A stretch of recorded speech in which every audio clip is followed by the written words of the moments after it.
আমাদের যারা প্রতিপক্ষ তারা কেউ কেউ স্বাধীনতায় বিশ্বাস করতেন না, কেউ কেউ পিছন দিয়ে ক্ষমতায় যাওয়ার চেষ্টা করেছেন, কিন্তু আপনার দলের প্রতিষ্ঠাতা শহীদ জিয়াউর রহমান এবং মাননীয়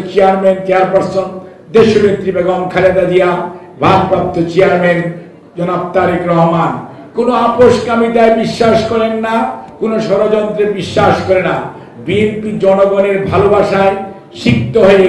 দায়িত্বপ্রাপ্ত হতে চায়।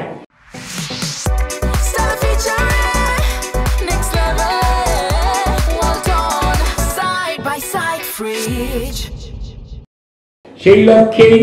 আমরা এই ঘরে যারা আছি, এর বাইরে যারা আছি, সকল শ্রেণী পেশার মানুষকে 7ই নভেম্বরের যে ঐক্য, যে শিক্ষা, সেই শিক্ষাকে আমাদের ধারণ করতে হবে এবং সেই ঐক্য যদি আমরা ধরে রাখতে পারি, আগামী জাতীয় নির্বাচনে 31 দফার আলোকে জনগণের ভাগ্য উন্নয়নের জন্য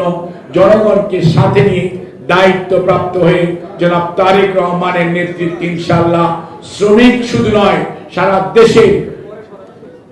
আমাদের অধিকার হারা মানুষের সকল দাবি সফল বাস্তবায়ন হবে বলে আমরা আশা করি।